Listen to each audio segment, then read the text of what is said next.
Tous. On va essayer de progresser sur le cloud. Et bravo, hein, quelle Bonjour à énergie, tous. c'est fou. C'est vous l'énergie. Bah, c'est grâce à vous, hein, les gars. Ah ouais, c'est grâce à vous, hein. Parce que d'habitude, Ouais, vous êtes bravo. calme. D'habitude, Franck, il est calme, tu vois. Franck, d'habitude, il se lève à 9h30. Mais là, ce matin, c'était pas possible. Ah non, c'est pas possible. Il se bat contre LinkedIn pour essayer de répondre à tout le monde, mais il n'y arrive pas. Ah non, mais il y a un truc de taré qu'il faut que je vous raconte. Je n'ai pas, depuis ce matin, réussi à avoir 0 notification. Ah, C'était Désolé. impossible. Donc, bravo à vous, bravo de jouer le jeu, bravo de participer avec cette énergie-là. Cette énergie, c'est vous qui la mettez aussi. Nous, on propose, mais c'est vraiment vous qui mettez en place ça. Donc, bravo à tous ceux qui ont mis en place, qui ont participé, qui ont fait leur post ce matin. On n'a pas pu répondre à tout le monde ce matin. Moi, j'ai commencé à 7 heures du matin. Je me suis levé de mon bureau à 10 heures et je m'y suis remis en fait à 10h25 et j'ai toujours pas fini. Donc, encore une fois, vous avez posté, vous avez fait des super trucs. On ne peut pas être sur tout le monde, mais en tout cas, on est de tout cœur avec vous pour chacun et chacune d'entre vous. Donc, bravo, bravo, bravo.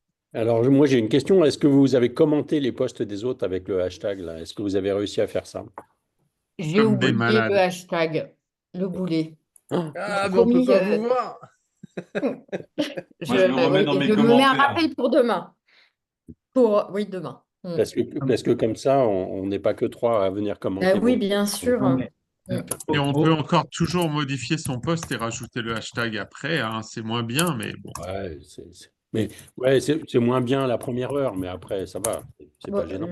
non, mais je ferai. heureusement que le challenge dure seulement jusqu'à vendredi parce que moi, j'ai passé 2 heures à justement aller sur le hashtag et répondre à tout le monde. Et c'est vrai que ça prend du temps, mais je trouve que c'est intéressant. Si tout le monde fait ça, vous allez voir que tout le monde va décoller au niveau des impressions. Ça, c'est C'est mathématique. vrai. Mm. Ouais, et C'est puis vrai il y a un qu'en truc qui rythme. est Ouais, super, pardon. c'est l'effet réseau, hein. C'est le networking, là, les nouveaux contacts, c'est vraiment super quali, quoi. Ouais, chouette, chouette. Vivien, ça marche pour toi la traduction automatique de Zoom? Tu arrives à suivre bien? Ça va. Ouais, Super. super. Je pense que d'habitude, enfin, en rythme de croisière, le temps passé sur LinkedIn, c'est 1 heure, hein. En gros, j'ai programmé mon post, il sort, admettons, à 7h30 ou 8 heures, et pendant 1 heure, je suis là pour répondre aux commentaires et puis essayer de nourrir le reach de ce post. Et puis après, je passe à autre chose. Sinon on devient addict comme Oui, nos ados, hein. On peut rester sur les écrans toute la journée. Vraisemblablement, la plupart des grands conférenciers font ça. Ensuite, ils font aller un quart d'heure, une demi-heure à la pause déjeuner, et puis ils repassent un petit coup sur le poste le soir. Bon, c'est vrai qu'il faut faire gaffe à pas en faire plus, parce que sinon on perd notre métier d'origine, on devient professionnel de publication sur LinkedIn, ce qui n'est pas forcément très rentable non plus, hein. Donc, il faut qu'on ait cette petite discipline entre nous. L'avantage d'être en nombre, c'est qu'en effet, on fait décoller le poste assez vite. Et puis après, ben, on peut repasser à son activité habituelle, quoi. En égo, mon cher Eric, on commence? Moi, je pense qu'on est Juste, beau. juste Allez, un c'est petit parti. partage d'expérience. Ouais. Il y a il y a une extension Google Chrome qui s'appelle Link Time, L-I-N-K Time, qui permet de voir quelle est dans la journée les statistiques des membres de notre réseau qui sont connectés sur LinkedIn. Et donc, en fait, moi, régulièrement, je publiais plutôt vers 8 heures. Et je me suis aperçu que le pic de mon réseau, c'était plutôt vers 11 heures midi. Ah, intéressant. Donc, depuis, ben, je publie vers 11 heures. Tu as juste. Bah, ouais. Pour être plus en phase. Donc, LINKTIME, une extension Chrome. Génial. Eh bien, voilà à quoi ça sert la communauté, à partager les bons plans comme ça. Merci François-Joseph, c'est cool de faire ça et de partager ce bon plan à toute la communauté. Et on le relaiera aussi auprès de ceux qui ne sont pas là en direct, mais j'espère que ceux qui ne sont pas là en direct regarderont le replay. Eric, Ouais. go.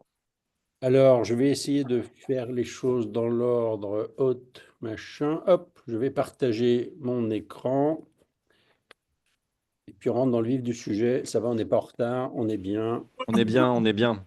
Est-ce que vous voyez Je l'écran? vais couper le micro de tout le monde, donc c'est normal, vous inquiétez pas. Et comme hier, on va vous rappeler un truc, c'est que parfois les mains, il y a des bugs dans le système. Donc c'est pas qu'on vous baisse les mains, c'est juste que bah, des fois ça baisse, ça ouvre, on ne sait pas trop ce qui se passe, mais pas de panique par rapport à ça.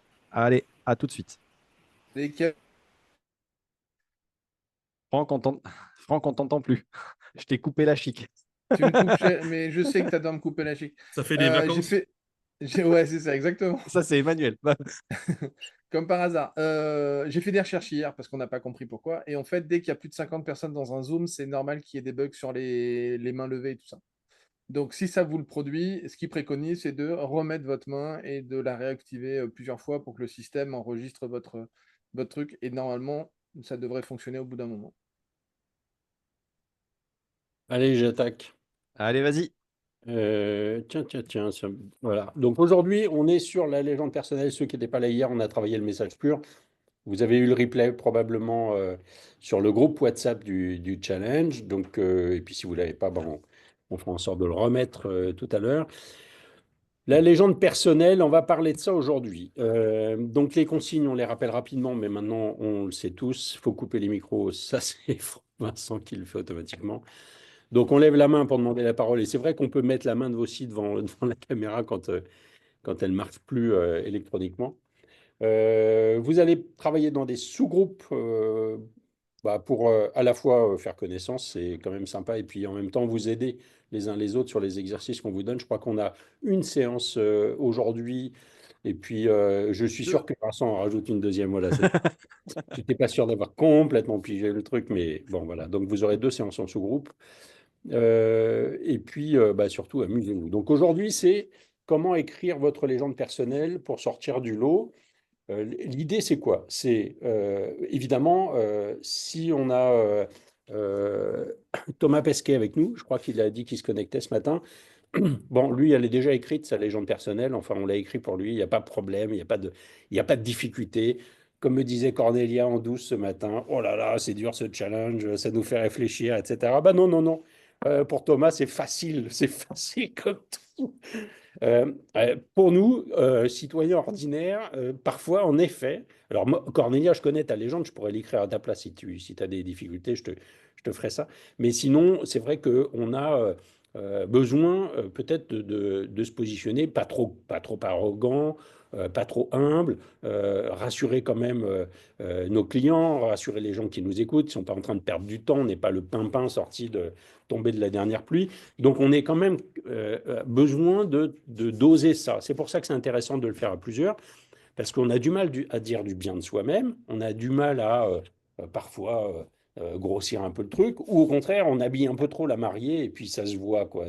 Le truc n'est pas crédible. Donc là, il va falloir jouer un peu d'honnêteté, de franchise entre nous aujourd'hui, et puis réussir à faire en sorte de faire ressortir ce qui est unique chez chacun d'entre nous.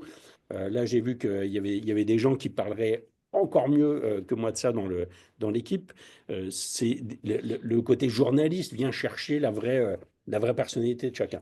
Quoi qu'il en soit, si on n'a pas une légende personnelle un peu établie, et c'est la vraie légende en réalité, il y a des gens qui vont pas vous écouter ou qui vont se dire non, mais tant que je ne sais pas qui est-ce et ce qu'il a fait pour me conseiller ça ou pour me parler comme ça, eh ben, j'écoute pas, ça m'intéresse pas, il n'est pas crédible. Donc ça, c'est le point sur lequel on va travailler. Je vous refais juste un petit clin d'œil sur le mastermind. Je sais qu'il y en a plusieurs qui ont flashé et qui ont demandé des rendez-vous hier.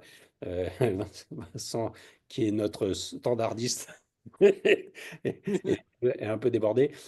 Pour ceux qui n'ont pas compris, le mastermind, c'est un accompagnement qu'on va faire jusqu'à l'été, à partir de janvier, d'une vingtaine de conférenciers pour s'amuser comme dans le challenge, mais on va évidemment beaucoup plus loin. Il y a même 2 ou 3 week-ends de prévus tous ensemble pour travailler en mode bootcamp.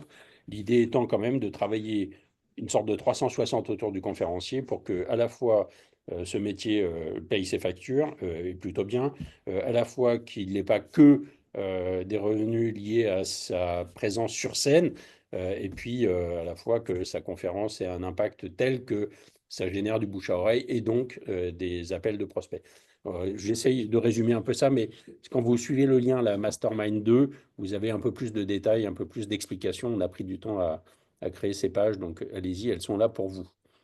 Euh, on va écrire la légende personnelle, vous allez travailler en sous-groupe.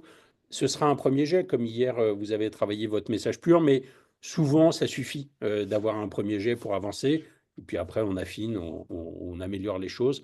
Restez bien avec nous jusqu'à la fin. Je vous représente notre équipe, là, le Triumvirat. Donc, on a Franck qui est l'hypnotiseur qui vous aide à coécrire des conférences impactante. Encore une fois, je l'ai vu travailler avec de nombreux conférenciers. Bon, c'est très efficace. Or, on a tendance à lui dire qu'il faut qu'il prenne un peu des pincettes de temps en temps, mais je ne crois pas en réalité. Je crois qu'il ne faut pas changer, Francky. Il faut garder ta personnalité. C'est-à-dire qu'on a tendance à parler avec le cœur et donc à être peut-être un peu plus direct que les gens qui sont assis dans une salle et qui systématiquement vont dire du bien de vous quand ils vont vous croiser après votre conférence, mais ne vont pas forcément dire du bien de vous officiellement, parler de vous, faire des commentaires positifs et générer du bouche à oreille. Donc là, nous, on est là pour challenger ça. Quand on s'ennuie pendant une conférence, on le dit, ça ne veut pas dire que vous êtes ennuyant, ça veut dire que là, ce que vous avez écrit est un peu soporifique. Et ça arrive à tout le monde. Donc, on est là vraiment pour travailler ça. Et Franck a un talent d'auteur de conférences. Il accompagne de nombreuses personnes là-dessus et il est vraiment très, très bon. Vincent, bah, j'allais dire, il est un peu aussi un soutien très, très fort sur la conférence et sur l'écriture de la conférence. Il n'hésite pas aussi à dire quand il s'ennuie ou quand, au contraire, là, il ressent quelque chose de puissant. Mais il nous amène aussi la structure. Ça, c'est sa zone de génie personnel que nous, on n'a pas du tout avec Francky. Nous, on est complètement déstructurés et on aime ça et on le revendique un peu d'ailleurs. Ça, on fait un concours de bordel sur nos bureaux respectifs. Vincent, il ramène un peu d'organisation dans tout ça et c'est nécessaire dans le métier de conférencier parce qu'il faut arriver à l'heure, parce que quand on a une interview à la télé, il ne faut pas oublier de dire qu'on est conférencier, parce qu'il faut avoir d'autres sources de revenus, parce que quand on travaille sur une conférence, bah, on est aussi capable de travailler sur une formation en ligne ou sur l'écriture d'un bouquin, etc. Enfin bon, bref, bâtir une sorte d'écosystème global, bénéfique et cross-fertilisateur, c'est-à-dire que chaque branche fertilise les autres branches, et à la fin, bah, vous arrivez comme ceux que moi j'appelle les power speakers, vous les connaissez, hein, c'est ceux que j'accompagne au quotidien, bah, ils vivent bien de ce métier-là en ne travaillant pas tous les jours.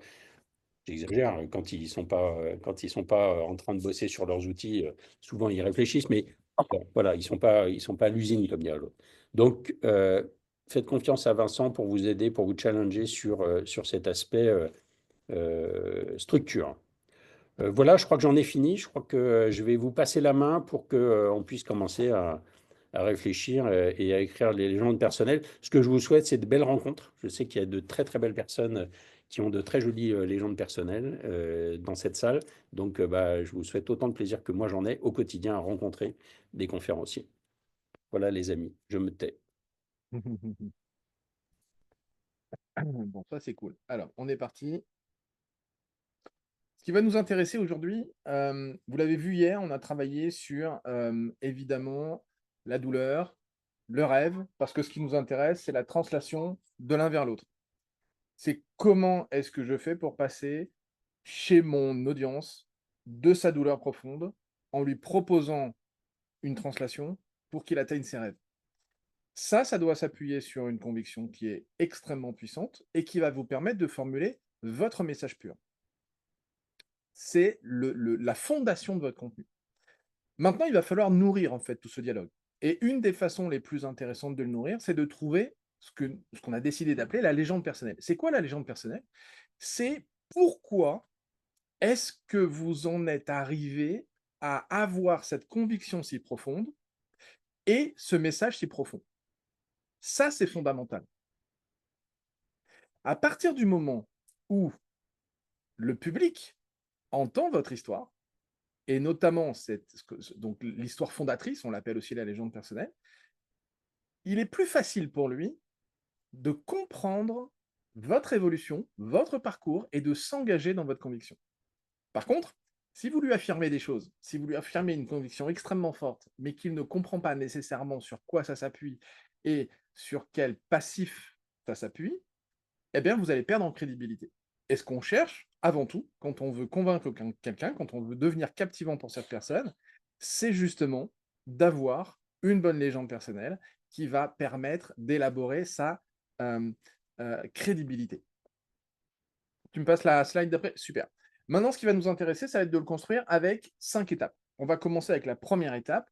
C'est l'étape qui va être, encore une fois, l'étape fondatrice. Vous allez réfléchir, vous allez repenser à un moment qui est vraiment un moment particulier, un moment charnière dans votre passé, qui peut être aujourd'hui à l'origine de ce que vous dites, qui est à l'origine de votre conviction, qui est à l'origine de votre mission, qui est à l'origine de votre quête.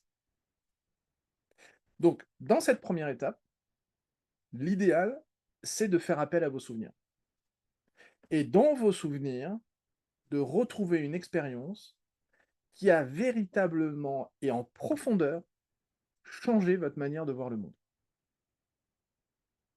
Et comme on dit, ça peut être agréable, ça peut être désagréable, peu importe. L'important, c'est qu'il y ait ce moment charnière, ce moment qui est vraiment un basculement, un switch entre un avant et un après. Parce que ça, c'est quelque chose qui, émotionnellement, est solide dans votre histoire et sera ensuite facile à raconter à n'importe qui.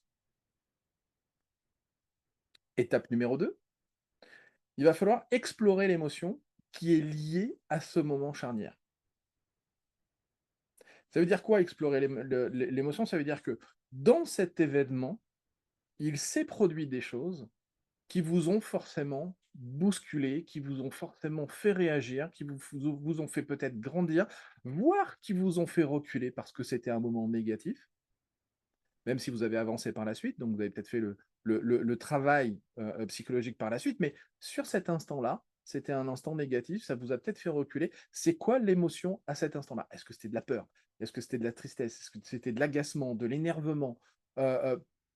Aspect négatif. Est-ce que c'était de la joie? Est-ce que c'était de l'émerveillement? Est-ce que c'était une émotion d'amour profond? Est-ce que c'était une émotion d'éveil spirituel? Peu importe. C'est à vous de sélectionner un moment de votre passé et d'aller à l'intérieur trouver l'émotion qui est en relation. Parce que cette émotion ou ces émotions, c'est ce qui va vraiment être à l'origine de l'histoire. Pourquoi? Encore une fois, c'est parce que ça va être le tremplin pour dire, bah, c'est pour ça qu'aujourd'hui, c'est si important pour moi de le partager avec mon public, de le partager avec mon audience. S'il ne s'était pas produit ça dans ma vie, aujourd'hui, je n'aurais pas autant d'énergie à vouloir partager ça avec mon audience sur scène et à raconter tout ce que j'ai besoin de raconter. OK? Ça, c'est l'étape 2. Étape 3, vous allez prendre cet événement, évidemment l'émotion qui est en relation avec l'événement, et vous allez aussi trouver le moyen de faire de la translation avec vos valeurs. Pourquoi? C'est parce qu'en réalité, vos valeurs aujourd'hui, elles aussi se sont construites sur cette expérience-là. À partir du moment où vous connaissez le moment charnière, vous avez identifié l'émotion qui est en relation avec ce moment charnière, vous avez vos valeurs, là, à ce moment-là, vous allez être en capacité de trouver comment cet épisode a influencé qui vous êtes aujourd'hui, influencé vos priorités, vos croyances et les causes que vous défendez.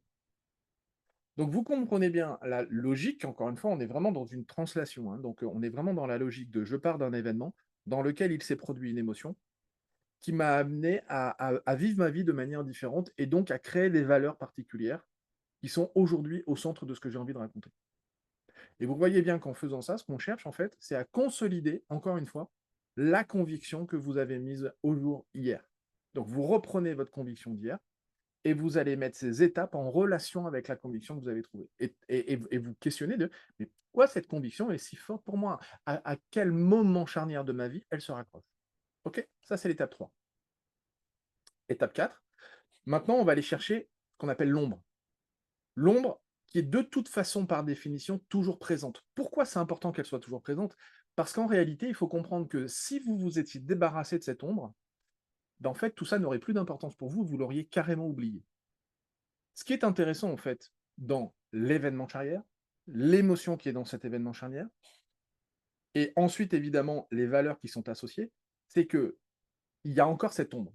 Cette ombre qui est soit déni, soit sublimation, là on rentre un peu plus dans de la psychanalyse. Déni ou sublimation, ça veut dire que soit vraiment j'ai encore peur d'être confronté à ce sentiment négatif, soit je ne veux plus que personne ne soit confronté à cet événement négatif. Et c'est pour ça que ça me donne autant d'énergie à vouloir communiquer sur cette conviction-là. Donc, vous identifiez le défi, l'injustice de cet événement, ce que ça a révélé pour vous, et qu'est-ce que ça continue de nourrir encore aujourd'hui. Parce que tout ça, c'est toujours ce qui est à l'origine, c'est ce qui nourrit votre quête, c'est ce qui nourrit votre mission. Okay.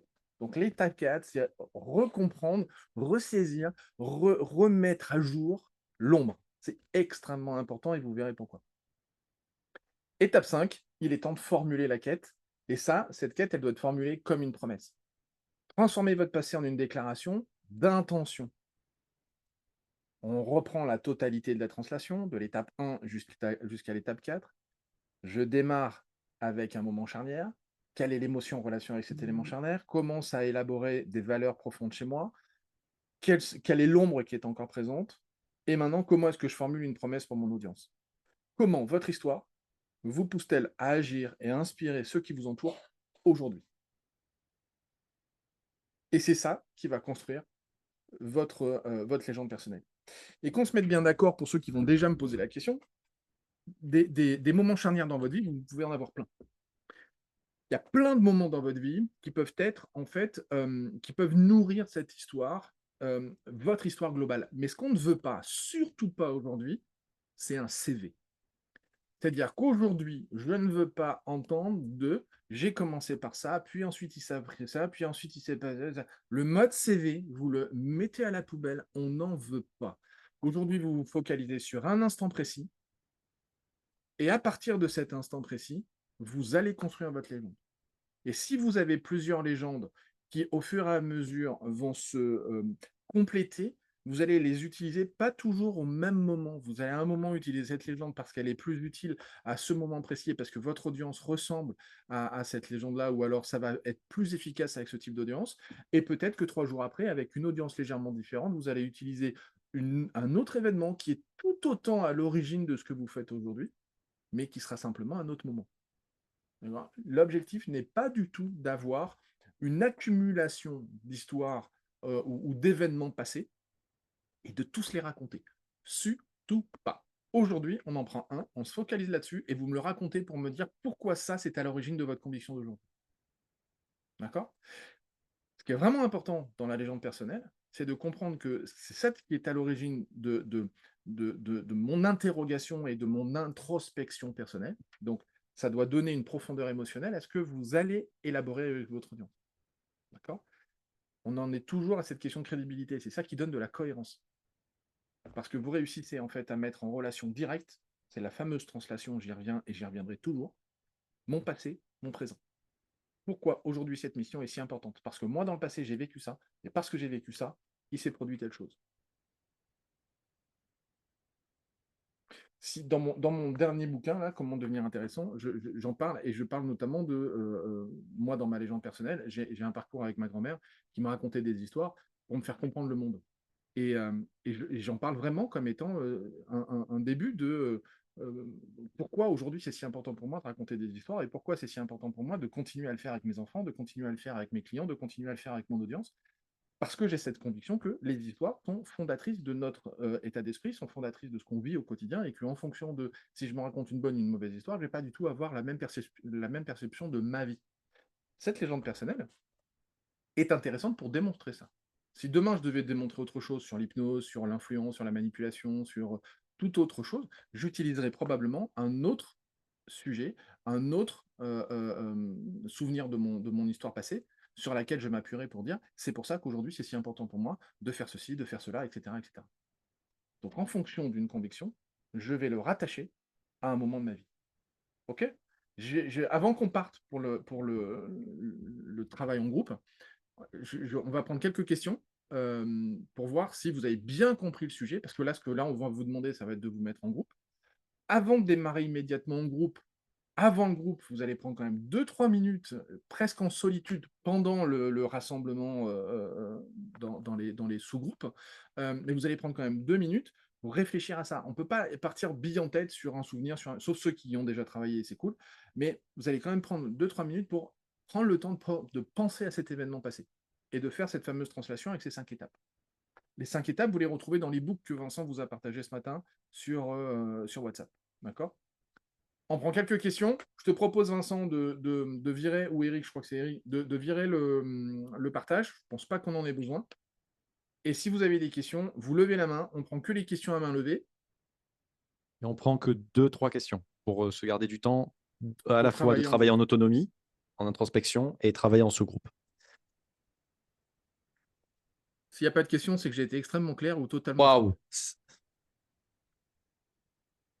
Bon, ben super. Bon, mais super. Parfait. Parfait. Donc, je vous rappelle le principe des travails en sous-groupe bateau. Vous allez avoir 25 minutes de travail en sous-groupe. Les sous-groupes bateau sont les sous-groupes suivants.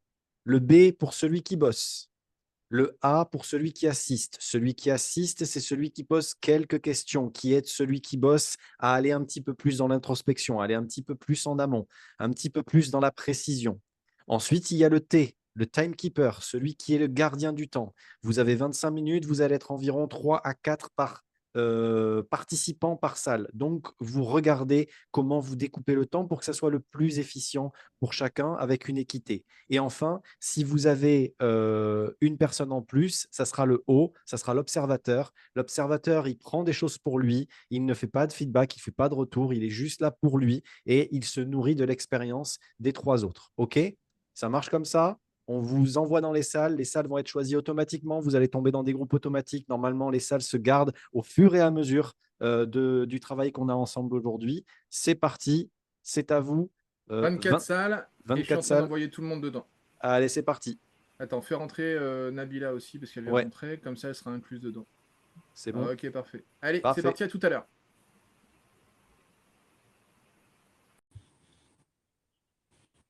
Et c'est parti. Emmanuel, c'est à toi. Alors, je vais commencer par présenter mes excuses, non pas pour faire comme d'habitude, mais parce que je m'en vais à 13h TTC, donc je ne réapparaîtrai pas dans la fameuse pièce dont Franck m'a extirpé. Ok. Petite balade dans le passé, comme l'a indiqué Franck. Nous sommes le 6 juin 1984. Je regarde le film Le jour le plus long et je suis pétri d'une sensation un peu bizarre qui correspond à comment ça se fait qu'on vient de l'étranger, libérer des inconnus d'un pays inconnu en tirant sur des inconnus. Je trouve que ça fait beaucoup d'inconnus au mètre carré. Et j'exprime ça à ma maman en lui disant que j'ai du mal à mettre des mots dessus. Ma mère me répond tout simplement, c'est que ça devait leur sembler juste. 30 ans plus tard, je dépose un brevet pour un outil qui sert à apprendre à gérer ses émotions, qui s'appelle un justomètre. La part d'onde dont a parlé Franck, c'est facile. Moi, en nanosecondes, peut-être même plus rapide d'ailleurs, dès qu'il y a une injustice ou une injustesse, ça me dresse le poil et quelque part, ça fait plutôt sortir le monstre gluant qui est en moi. Cool. Ouais, quand Cool. ça arrive, c'est cool aussi, parce que de toute façon, c'est vrai. C'est-à-dire que quand on passe dans le rouge, c'est vrai, hein, c'est la vie.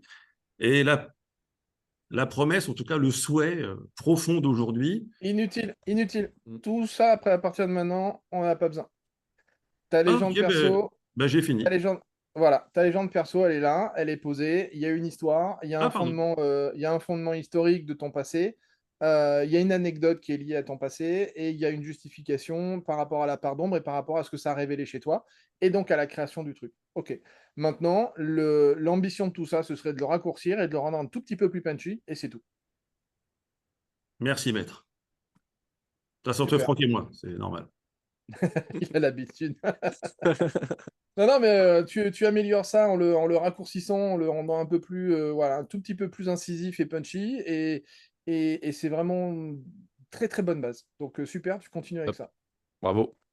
Merci. Et du coup, la mission, on la donnera tout à l'heure. Ce sera de faire aussi un post LinkedIn en utilisant cette légende personnelle et de la diffuser demain matin. Donc toi qui pars tout à l'heure à 13h, tu pourras regarder la mission sur le replay. On la donnera tout à la fin. Super. Frédéric. Oui. Ouais, super. Bonjour à tous. Bonjour Frédéric. Alors moi, je ne suis pas conférencière pour le moment, mais C'est pas grave. Droit au but, légende voilà. personnelle. Les gens de personnel, j'arrive un matin à mon travail, comme tous les jours, je présente, j'étais comité de direction. Le DRH me demande si j'ai 2 minutes pour venir rapidement dans son bureau, parce que j'avais pas mal de réunions à enchaîner. Et là, il me tend un papier en me disant, bah voilà, je vous demande de le lire et de le signer. C'était une convocation d'entretien préalable pour être licencié. Et là, j'ai l'impression que je tombe de 50 étages. Et derrière, ça s'enchaînait très vite parce qu'en quelques jours, de toute façon, c'était déjà plié. On était dans un contexte assez compliqué avec du harcèlement, avec beaucoup de gens en mal-être. Moi, j'avais signalé le harcèlement sur mes équipes et entre autres, j'étais inquiète pour la vie d'un de mes équipiers qui m'avait parlé suicide. Et cette expérience, ça a été pour moi un enchaînement de beaucoup d'émotions, un sentiment d'échec, un sentiment de colère, d'injustice, de tout un tas de choses. Et puis, il arrive un moment donné où on a envie d'en faire autre chose. On se dit, ça peut pas être que ça. Et qu'est-ce que j'ai loupé à un moment donné? Est-ce qu'il aurait fallu que je parte tout simplement en me disant il n'y avait rien à faire? Ou bien est-ce qu'on peut amener une entreprise est-ce que je peux en faire quelque chose? Et ce Oui. quelque chose, c'est dire comment on peut essayer peut-être de vouloir sortir d'un système de souffrance. Comment est-ce qu'on peut donner envie à une entreprise? Comment est-ce qu'on peut faire comprendre que ça fait perdre de l'argent au-delà de rendre des gens malheureux? Et comment ça peut être dans son intérêt de ne pas rentrer dans ce système? Et d'aborder les choses autrement avec un autre regard que, au final, à moyen ou long terme, c'est voilà. Ok. Stop. Ok. Pause. Alors là, ce qu'on constate, c'est que c'est beaucoup trop long et Franck, on globalement t'entend très mal. brouillon. Oui, ça coupe. Ça marche mieux là? Ouais. Ouais. Je disais là, globalement, ce qu'on constate, c'est que c'est déjà trop long et relativement brouillon. L'objectif d'une légende, c'est qu'elle soit bien organisée et bien structurée. Ce qui va être intéressant, par exemple, dans ce que tu as raconté, ce serait de démarrer en partant de l'émotion ressentie. C'est-à-dire, il faut que je vous raconte en fait comment ça a démarré. J'ai eu un rendez-vous un matin avec mon DRH et là j'ai pris et à un moment tu as utilisé une expression que je n'ai plus en tête mais quand 50 tu dis étages. ouais c'est ça, j'ai eu l'impression de dégringoler de 50 étages. Ça pourrait démarrer par ça. Faut que je vous raconte le jour où en rencontrant mon DRH j'ai dégringolé de 50 étages, je me suis pris un camion dans la tronche. On était on était déjà dans une situation de harcèlement et là du jour au lendemain il me convoque dans son bureau pour recevoir ma lettre de convocation à un licenciement. Et ça s'est très mal passé, ça a duré tant de temps. Et là, il faut faire relativement court parce qu'en réalité, ce que tu racontes, c'est pas la structure qui est, c'est pas l'intérieur qui est intéressant, d'accord? Donc tous les détails sur j'étais inquiet pour un membre de mon équipe, j'étais tout ça et tout ça et tout ça. Ça, c'est intéressant dans la suite de ce que tu pourrais raconter dans une conférence, dans un atelier, dans une formation, n'importe quoi d'autre, mais c'est plutôt pour après. Là, ce qui va nous intéresser dans la légende, c'est uniquement une légende, c'est un petit peu comme un mode télégraphique. C'est-à-dire c'est quelque chose qui doit aller d'un point A à un point B, d'un point B à un point C, d'un point C à un point D pour que ce soit facilement compréhensible. Et qui n'est pas nécessairement d'ailleurs chronologique. Parce que là, tu vois, j'ai commencé avec, il faut que je vous raconte le moment où je me suis pris, où j'ai eu l'impression de tomber de 50 étages. Là, tu es déjà en train de me parler d'un moment plus loin dans le moment charnière. D'accord? Et on va jouer en fait avec cette chronologie pour rester captivant et pour rester intéressant. Parce que ce qui ne captive pas un cerveau humain, c'est la chronologie. C'est pour ça qu'un effet CV, ça fait chier tout le monde. Donc, pour éviter ce genre de choses, à chaque fois, en fait, on va prendre un élément et on va le sortir du contexte chronologique pour l'utiliser à un autre moment. Et là, par exemple, démarrer en disant, il faut que je vous raconte le moment où j'ai eu le sentiment de dégringoler de 50 étages parce que mon DG me demande de venir dans son bureau, je m'y attendais absolument pas. Et là, c'était pour recevoir ma convocation à licenciement alors qu'il y avait déjà un problème de harcèlement et je n'ai pas du tout été écouté. Et pourtant, moi, j'ai la conviction que, et c'est là où, grâce à ça, on a ton moment charnière, on a ce moment du passé, et moi, pourtant, j'ai le sentiment, j'ai même la conviction que dans une entreprise, on devrait pouvoir agir autrement pour éviter ce type de situation. Et là, il faut que tu clarifies concrètement ta promesse. Parce qu'à la suite de ta légende personnelle, tu dois nous amener à cette promesse qui va être en fait l'essence de ce que tu vas nous partager. Est-ce que ça a du sens pour toi? Oui, en fait, moi, là où j'aimerais emmener les gens, c'est de dire qu'on a tout à gagner et un dirigeant, une entreprise a tout à gagner à ne pas fonctionner comme ça parce qu'elle perd beaucoup d'argent. Voilà. Et moi, j'ai la conviction, puisque tout ça, ça a produit plein d'effets délétères, ils ont perdu de l'argent, ils sont partis au prud'homme, ils sont machin. Rapidement, tu dois me faire une exégèse assez rapide de ce qui s'est produit de très négatif pour l'entreprise. Et là, moi j'ai la conviction qu'en agissant autrement, on peut améliorer la performance et diminuer là la proposition que tu viens de nous faire, par exemple. D'accord. D'accord? Et tu vois que là, tout d'un coup, ta légende, elle est intéressante. Pourquoi? Parce que je comprends pourquoi c'est important. Pourquoi émotionnellement, tu es autant connecté à ce truc-là. Parce que Ça toi-même, tu l'as marche. vécu et qu'à partir de ce moment, tu Ah dis oui. non, non, non, ma conviction, c'est ça devrait se dérouler autrement. Mm. C'est OK pour toi? C'est parfait, merci beaucoup. Ça me Ok. donne matière à réfléchir. Ouais, on refera un exercice en bateau tout à l'heure, donc tu pourras repartir de là en te faisant aider de ton groupe. Super. Bah, super, merci beaucoup, Franck. Avec plaisir. Sandrine? Yes. Alors, moi, il y a quelques années, j'ai tout plaqué d'une situation confortable. J'étais scientifique au CNRS et par éco-anxiété, j'ai tout plaqué pour partir faire le bien dans le monde, pour me ranger du côté des bonnes personnes qui vont agir pour le futur. Et j'étais dans un projet d'écolieu qui a duré pendant quelques années jusqu'à ce que je finisse par réaliser. Tout a fini par s'écrouler en fait comme un château de cartes et j'ai fini par réaliser que en pensant faire le bien, j'avais aussi fait beaucoup de mal sans même m'en apercevoir. Un exemple concret, j'étais partie vivre à 500 km de ma fille pour créer cet écolieu et donc j'ai passé plusieurs années à vivre loin d'elle. Pour faire le bien, eh ben, j'ai plutôt fait du mal, par exemple, dans mon entourage proche. Et ça m'a fait réaliser que le monde n'est pas aussi manichéen que ce que je pensais, que faire le bien, c'est pas si simple, que ceux que je considérais comme les grands coupables, par exemple les entreprises, ne sont pas forcément les grands coupables, et que on peut en fait partir dans des sujets d'écologie et sans partir dans des sujets d'écologie sans cette approche manichéenne de désigner les coupables et de mettre la pression sur ces coupables.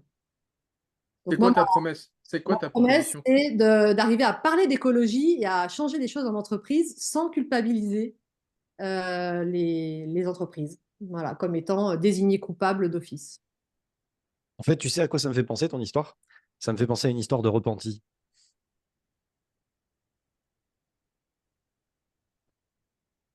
Est-ce que tu vois où je veux en venir? Non. Non. Ok. Et pourtant, moi, j'ai la même sensation. Développe, Franck, développe. T'es meilleur que moi sur le sujet. En fait, ouais, c'est intéressant parce que dans ta légende, il y a vraiment un truc du genre, moi j'étais persuadé que pour faire du bien dans le monde, il fallait que je parte loin pour avoir un impact sur l'environnement, sur le monde, sur etc., tout ça autour de moi. Et j'avais cette conviction qu'il fallait partir loin. Et en fait, en partant loin, maintenant, avec du recul, j'ai le sentiment d'avoir fait plus de mal que de bien, puisque j'ai pas pu agir dans mon environnement proche, dans mon écosystème proche. Et en réalité, aujourd'hui, je me rends compte que pour faire du bien dans le monde, il faut déjà commencer par faire du bien juste autour de soi. Et c'est ça l'histoire de repenti. C'est de dire, en fait, j'ai mis de la valeur et de la responsabilité sur les autres, plutôt que d'en mettre, en fait, En fait, j'ai l'impression que ton sujet, c'est de la responsabilité de soi et de la responsabilité de son Ouais, environnement proche. c'est ça en fait. Ouais. En tout cas, moi, c'est ce que je ressens. Donc là, ce qui serait intéressant, c'est de vraiment, comme le dit Vincent, le mot est juste, c'est vraiment une question de repenti. C'est arrêter de penser, en fait, que c'est en faisant du bien loin de chez vous que vous ferez vraiment du bien dans le monde. Commencez déjà par faire du bien proche de vous, du bien à vous et du bien à votre famille. Si déjà vous commencez par faire ça, vous allez déjà commencer à changer le monde. Ton message, quelque part, il est de cet ordre-là. Et là, ça a du sens par rapport à ton histoire en disant, voilà, moi, je me suis éloigné de ma fille. Pourtant, j'étais persuadé que ce que je faisais, c'était pour elle. Puisque je voulais changer le monde, je voulais que le monde soit mieux, je voulais machin, j'étais persuadé que les grandes entreprises étaient responsables de tous les maux, blablabla. Bla. Et en réalité, je me rends compte que pendant plusieurs années, je ne l'ai pas vu, et je me suis rendu compte que j'ai cassé une relation qui était pourtant bénéfique et qui aurait pu faire du bien. Donc là, il y a cette histoire de repenti qui est effectivement intéressante. Mais après, il faut que ça te parle. Bah, ça me parle. Bon. Donc, ça veut dire que tu as une bonne orientation et que tu as un bon point de départ et qu'on a la fameuse stratégie. Après, ce qui serait intéressant de développer dans ta légende, ce serait de voir, comme tout à l'heure on l'a fait, c'est de dire quel est le moment charnière que je vais utiliser pour le sortir de la chronologie, pour faire comme tout à l'heure en disant il faut que je vous raconte le moment où j'ai eu l'impression de dégringoler de 50 étages. Toi, il te faudrait un peu le même type de situation pour te dire, voilà, le moment où j'ai pris conscience que, en fait, j'ai peut-être fait du bien au monde, mais j'ai pas fait du bien à mon monde. Tu vois, là, il y aura un truc intéressant là, à travailler là-dessus. J'ai peut-être fait du bien au monde, mais pas à mon monde. Mm. Et tu vois, j'ai des frissons quand j'en parle. Ça, moi, c'est Ouais, mon ouais, signal, mais ça me parle. mon signal un peu secret. Mm. Si tu vois, s'il y a émotionnellement quelque chose autour de ça, ça fera réagir les gens. Là, je te Ça me paume, parle. en fait, je sais plus. Ok, Et je vois plus ta tête. Il y a trop de... après, j'ai Gardez du les mal mains levées. Ah, t'es là, à... t'es là. Ouais. J'ai du mal à formuler du coup la vraie promesse. Et c'est aussi le retour qu'on m'a fait en sous-groupe vis-à-vis de ça. Ben ouais, parce qu'en fait, parce que pour moi, de mon point de vue, en tout cas de ce que j'entends, pour l'instant, je suis pas sûr que tu assumes encore complètement l'erreur. Et donc, du coup, c'est difficile d'aller dire aux autres, ouais, mais en fait, vous avez fait une énorme connerie. Ou vous Ouais. êtes en train de faire une énorme connerie si vous pensez à ça. Parce qu'il y a peut-être encore un reliquat de toi qui dit, ouais, mais c'est pas si facile que ça d'assumer ce bordel. Mm. Et là, je pense qu'il y a un vrai travail en profondeur à faire sur ça d'abord, pour pouvoir l'exprimer à l'extérieur. Parce que tu peux pas l'exprimer à l'extérieur si tu l'as pas pleinement et complètement acquis et intégré. Ce sera pas possible. Tu seras pas légitime en fait au fond parce qu'il suffit qu'on vienne te gratter et tu vas être mal à l'aise. Là où tu devrais être, oui, j'ai fait une énorme connerie, je l'assume et c'est pour ça qu'aujourd'hui j'ai cette conviction que vous devriez d'abord vous occuper de votre monde avant de vous occuper du monde des autres. Tu vois, par exemple. Ça te parle? Oh yes. Bon, Ok, bah voilà, super. tu travailles là-dessus et c'est top. On Merci, va Paul. prendre, on va prendre une Mais- dernière personne pour avoir le temps de passer ensuite de continuer en sous-groupe. Je sais qu'il y en a plein qui vont être déçus, mais ça va être la Et dernière on aura personne. plus de temps après pour le Voilà. faire. Donc, May, c'est à toi. Ah! C'est le, Intéressant. c'est le cri que j'ai poussé quand, en juin 2020, en juin 2003, la neuropsychologue m'annonce l'autisme sévère de ma fille. Là, en fait, dans moi, en fait, mes tripes étaient terrifiées. J'étais à la fois impuissante, j'étais à la fois apeurée, mais vraiment une peur qui me paralysait.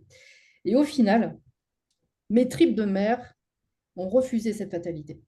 Et c'est à partir de là que j'ai commencé à me dire, je ne laisserai personne condamner l'état de ma fille. En fait, c'est à partir de là que je me suis dit, qu'est-ce que je peux faire? Je suis qu'une maman, absolument impuissante. Et donc, j'ai travaillé avec ce qui m'animait le plus, c'est-à-dire mes tripes. Et c'est à partir de là où j'ai travaillé sur une méthode qui a permis à Chloé de sortir de son autisme sévère, de transformer l'autisme sévère de ma fille en atypie légère. En fait, mes ombres, en fin de compte, de se dire comment on peut condamner une personne sans jamais la connaître, et ce n'est pas le handicap que je condamne, c'est le fait de se dire il n'y aura pas d'évolution. La phrase de ce neuropsychologue m'est restée gravée ici, en fait.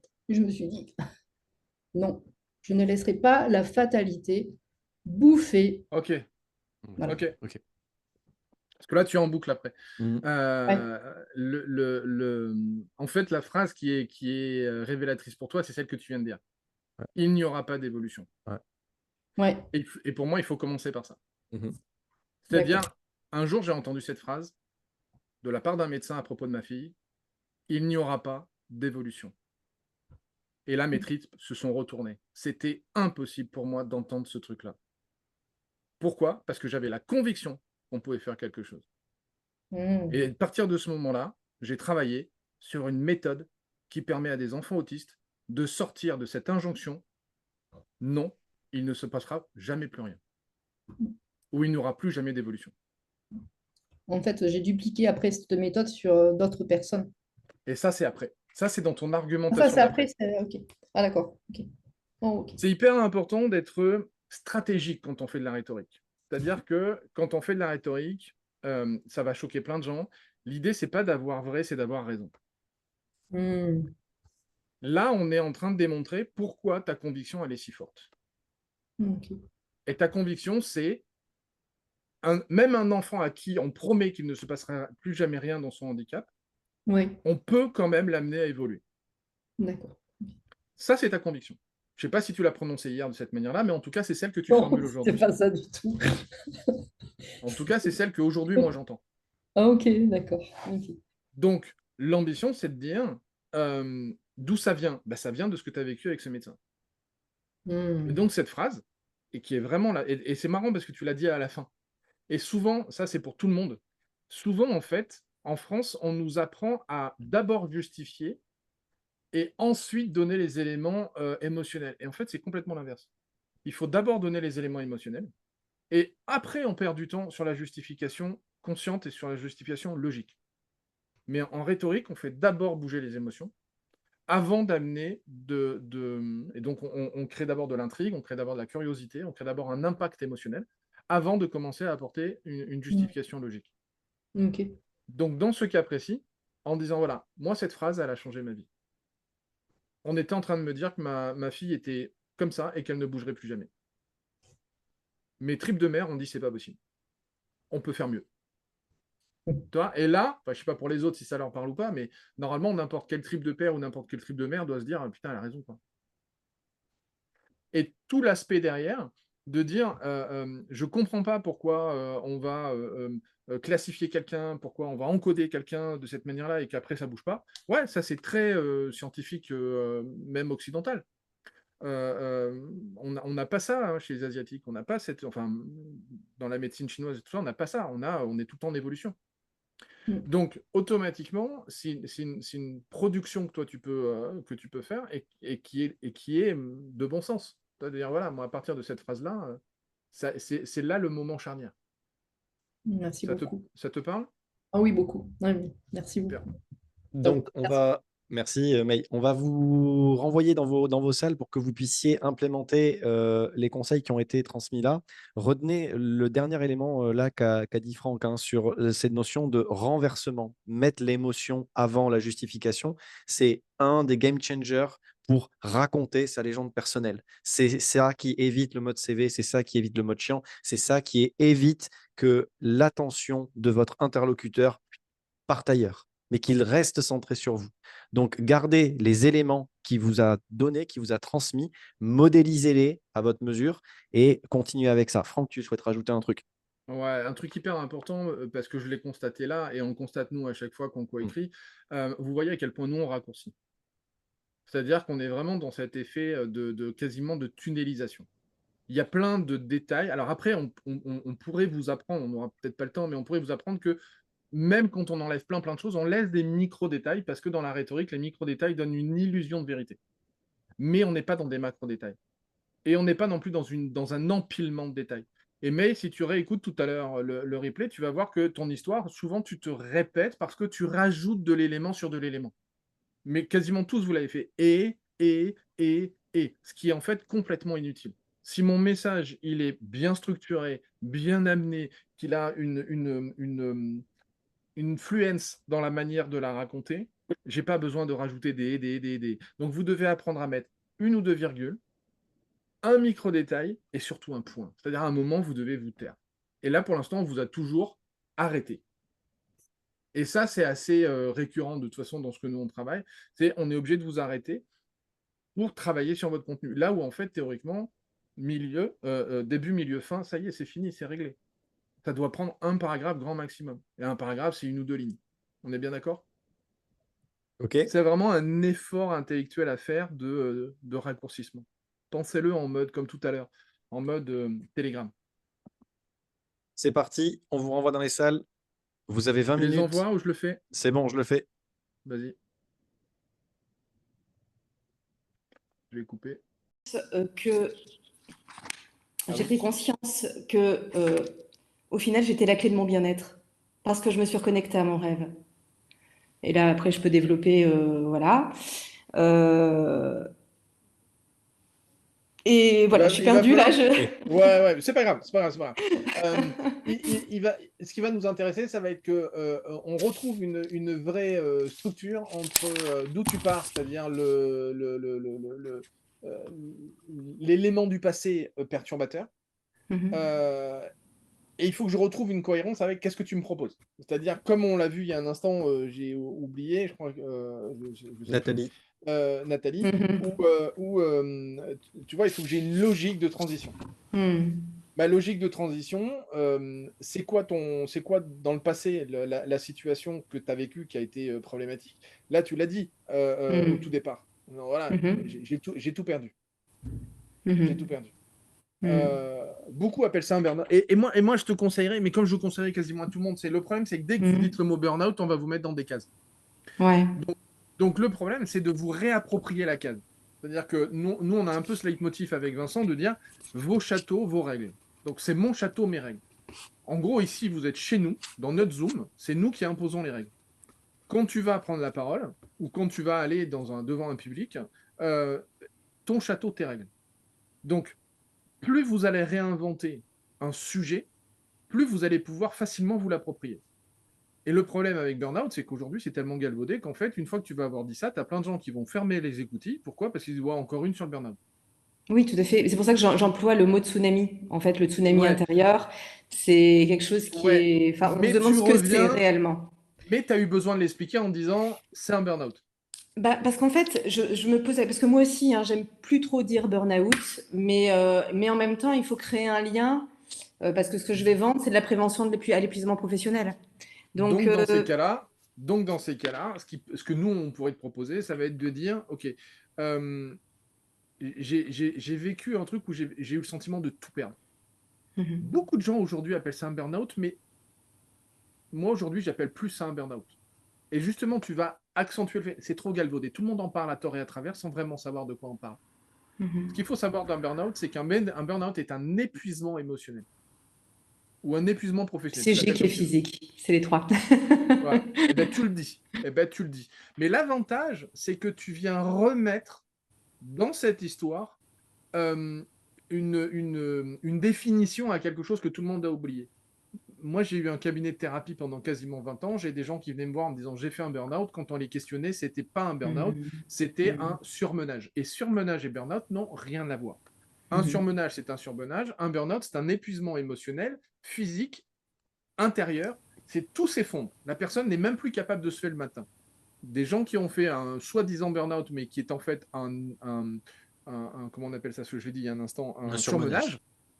C'est pas le même sentiment, tu vois, c'est pas du tout la même chose. Sauf qu'aujourd'hui, c'est tellement Le surmenage amène. Ouais. Et un surmenage, en plus, c'est la première étape, c'est-à-dire que c'est un surmenage qui ensuite amène un burn-out. Donc, c'est bien deux choses qui sont complètement distinctes. Ce qui est intéressant quand quelqu'un, à ce moment-là, l'affirme, l'assume complètement, c'est de le dire. C'est de dire, mais attention, tout le monde aujourd'hui affirme avoir fait un burn-out, alors qu'un burn-out, c'est ça. Moi, à ce moment-là, j'ai fait un tsunami. Tout est venu, tout embarqué dans ma vie. Et pour m'en sortir, la seule solution, c'était de partir loin de mon environnement. Ok, là, tu m'invites à ton voyage. Mais en ayant repositionné dès le départ la différence entre toi et tous les autres qui parlent du burn-out à tort et à travers. Tu comprends? Oui, tout à fait. Et de dire, voilà, moi, je suis parti. Et c'est en partant que j'ai trouvé, et là, il va falloir que j'ai des raisons de te croire, en fait, ou de continuer à m'intéresser à ce que tu me racontes, c'est de me dire, dans ma quête, dans mon voyage, j'ai trouvé ça, qui fait qu'aujourd'hui, j'ai réussi à sortir de ça, alors que d'autres y sont encore, par exemple. Tout à fait. Mais il va falloir que je trouve une façon de te comprendre, de comprendre pourquoi c'est important pour moi de t'écouter si je suis moi-même dans cette situation, ou si je connais des gens qui sont dans cette situation. Ok. Tu comprends? Oui, tout à fait. Ça a du sens pour toi? Oui. Okay. Merci beaucoup. Merci. Donc tu t'amuses avec ça, tu restructures un petit peu l'histoire et vraiment tu t'amuses avec la structuration de comment je l'amène et comment je joue avec ça. Ok. Merci beaucoup. Merci. Muriel. Merci. Alors, c'est un autre sujet que celui d'hier. Je repars de zéro parce que je vais plus sur l'essentiel. La vie est terrible. J'ai eu mon lot d'épreuves. J'ai perdu mes parents à l'âge de 3 ans. Mon mari m'a quittée lorsque j'étais enceinte. Et j'ai perdu un enfant à l'âge de 4 mois. Et pourtant, de toutes ces épreuves, ce que j'ai à chaque fois découvert, c'est qu'il y avait un cadeau caché derrière. Donc la vie, certes, est terrible, mais elle est aussi terriblement belle. Voilà. Et puis j'explique quels enseignements on peut trouver de chaque épreuve. Ok. Alors, moi, j'aime pourquoi? Parce que tu es hyper légitime à parler de ce genre de choses, là où il y a plein de gens qui ne le sont pas du tout et qui disent la même chose que toi. Mm. Attends, je t'ai perdu dans les. T'es là. Donc, ça, c'est intéressant. Euh, Encore une fois, parce que plein ne sont pas du tout légitimes ou au quart de ce que tu aurais pu vivre pour dire exactement la même chose. Donc là, l'avantage, c'est. Alors, je sais que c'est pas politiquement correct de dire ça, et pourtant je le dis sans arrêt.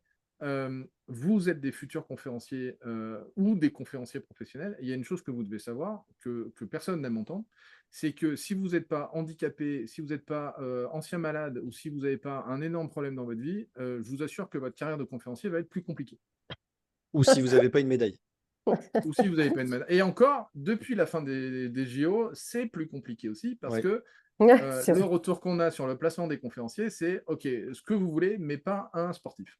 Hein. Mm. Ils ont tellement été vendus juste avant les JO et pendant les JO qu'aujourd'hui, les entreprises disent il y a une overdose de sportifs, on n'en veut plus. Ce qui est con parce qu'ils viennent juste d'être démétaillés, donc c'est quand même très dommage. Ouais, mais il faut dire qu'ils sont pas tous bons non plus. J'ai rien Bah, dit. Hein? Qui a parlé? Qui a Qui parlé? a parlé? Donc, effectivement, à un moment, il y a une question aussi d'assumer cette posture. Donc, le fait d'assumer cette posture, c'est effectivement, moi, la vie, elle ne m'a pas épargné comme plein de gens qui sont autour de moi. Et je pense qu'elle m'a encore peut-être moins fait de cadeaux que certains. J'ai perdu ça, j'ai perdu ça, j'ai perdu ça. J'aurais pu m'effondrer. Et en fait, maintenant que j'y pense, je me suis effondré pendant un certain temps.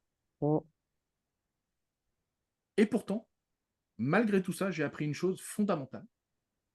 Derrière toute histoire, derrière toute aventure, il y a un cadeau. Pour moi, j'ai pas de chance, il a souvent été mal emballé.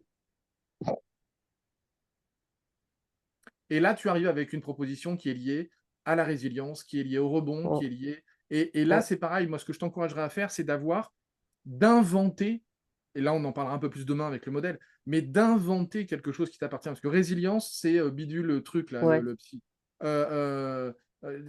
Tout le monde a un peu son modèle de la résilience. Donc, de la même manière qu'on était bloqué tout à l'heure avec Burnout, on est bloqué de la même manière que résilience. Si tu dis résilience, on va dire, ouais, encore une qui nous dit que tout va bien. Tu vois. Et ça, faut éviter ce type de situation.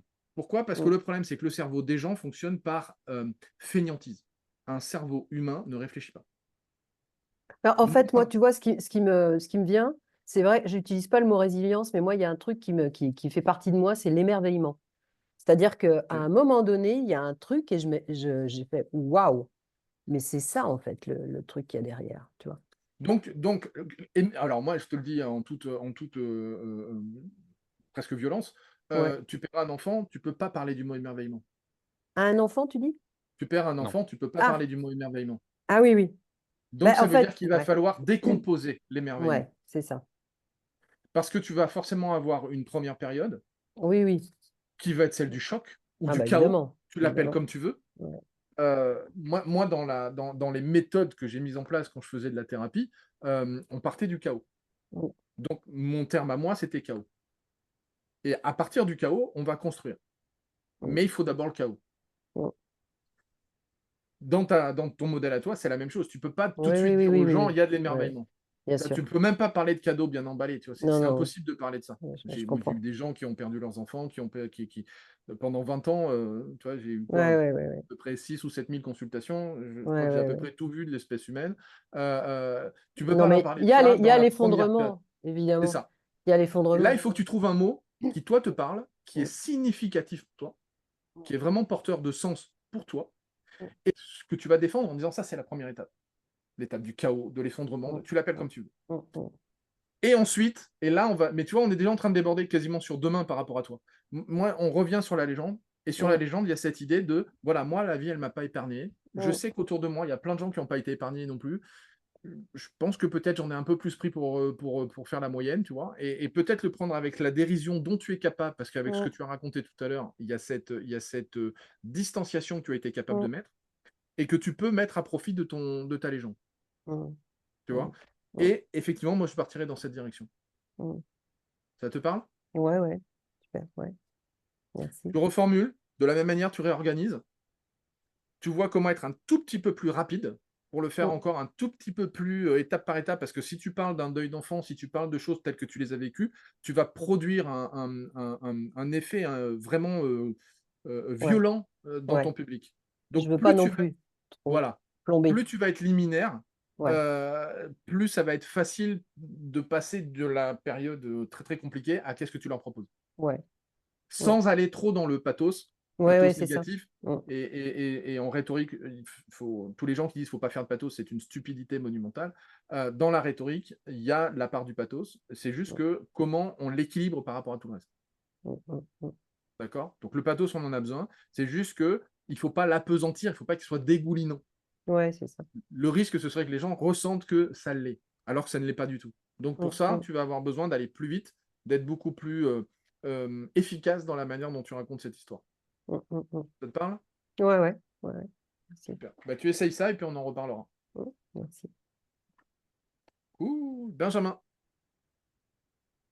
Oui, Benjamin, je ne l'avais pas vu comme cela et vous avez tout à fait raison. C'était en 1997, au lycée, dans une classe de seconde. J'avais 15 ans et un professeur d'histoire donnait un cours magistral. Il me voit lever la main, il stoppe, me donne la parole et me déclare donc: Oui, Benjamin, je ne l'avais pas vu comme cela, mais vous avez tout à fait raison, après ma remarque. Pour la première fois de ma vie, j'étais reconnu, j'étais mis en valeur. J'avais expérimenté la gratitude. 18 ans plus tôt, je ne le réalisais pas, mais cela allait transformer ma vie. La suite, moi qui ne faisais rien à l'école, ma moyenne a explosé au 3e trimestre et m'a évité un redoublement par un 3e trimestre exceptionnel. Cela a par la suite guidé toute ma vie, notamment au travers de 3 opérations au cœur.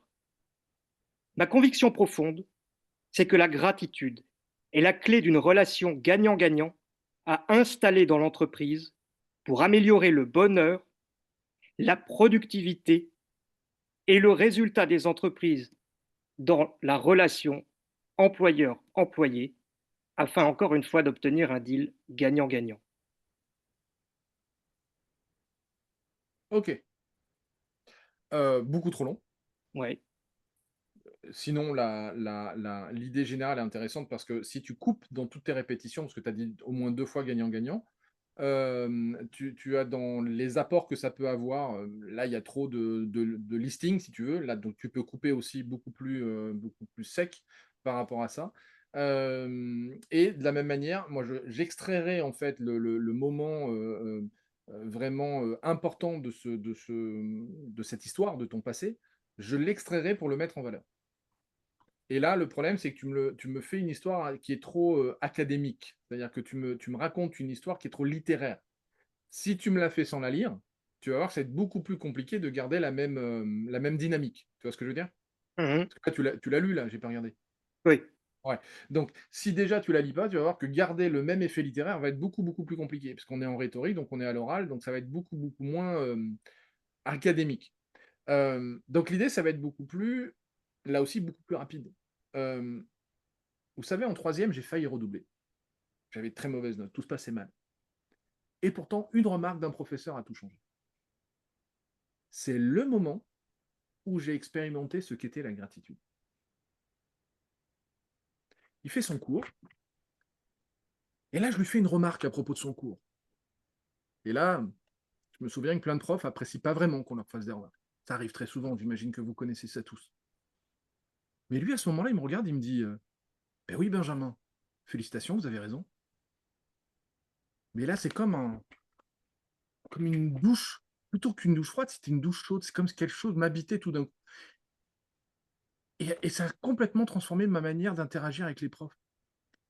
J'étais entendu, j'ai eu un sentiment de gratitude. Ils me remerciaient pour être intervenu. C'était jamais arrivé jusqu'à aujourd'hui.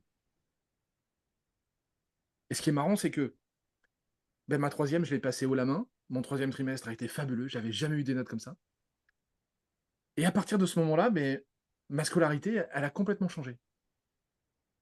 Et ce qui est marrant, c'est qu'aujourd'hui, je constate qu'en entreprise, on a les mêmes problèmes qu'à l'école. Et là, blablabla, blablabla. Tu comprends? Oui, très bien. Tu as la même histoire, sauf que tu vois, la structure est légèrement différente et plus Bien sûr. condensée. Oui. Il y a un peu moins de détails, il y a des micro-détails. On en a rapidement parlé tout à l'heure. Il y a les micro-détails, et ces micro-détails, on en a besoin pour faire popper en fait l'histoire. Donc, il ne faut pas tous les enlever, mais il ne faut pas trop en mettre non plus, parce que sinon, on tombe dans un autre problème de rhétorique qui est l'orgie de détails. Et l'orgie de détails, ça saoule tout le monde. Parce que Oui. je ne peux pas m'en rappeler, c'est très compliqué d'écouter un orateur qui me donne plein de détails. C'est pas possible. Donc, on fait le tri. Et tu vois, la manière de restructurer, bah, tu reviens sur ce qui est fondamentalement important.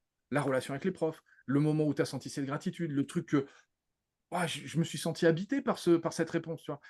Tu trouves un truc qui te parle, moi je l'ai fait à la mienne, mais tu trouves un truc de la manière dont toi ça te parle, et puis tu la restructures de cette manière-là. Et tu verras que ton histoire, elle est plus rapide à raconter, plus marrante à raconter, et qu'elle a beaucoup de sens par rapport à, putain, mais en entreprise, c'est comme à l'école en fait. Si un salarié, on lui verse pas de la gratitude, si on lui donne pas de la satisfaction, ben, il peut pas s'épanouir, il peut pas s'éclater. Il va redoubler sa troisième comme moi j'aurais pu le faire. Tu vois, tu peux continuer et filer la métaphore de cette manière-là. Et ça parlera à tous les gens qui sont censés faire de la communication. Ça te Entendu. parle? Oui, tout à fait. Merci Super. beaucoup. Hello Franck. Ah, on t'entend pas.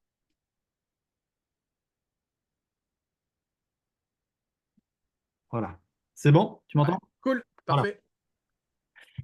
En 2002, j'ai compris quelle était ma mission sur Terre. Pardon. Pardon. En 2002, j'ai compris quelle était ma mission sur Terre. Après un diplôme d'ingénieur et quelques mois de conseil dans un cabinet américain, je pars en stop pendant un an et je découvre la méditation dans l'Himalaya indien, et le déclic se produit en Birmanie, dans un monastère, après une semaine de méditation. Je comprends ce qui est vraiment important pour moi. C'est pas d'être consultant ou ingénieur, mais c'est plutôt de rencontrer les autres, voyager, faire de la photo parce que c'était une passion, et une petite voix qui me dit inspirer les gens et devenir un passeur. C'est ce que j'essaye d'insuffler lors de mes interventions aux entreprises pour leur faire prendre de la hauteur.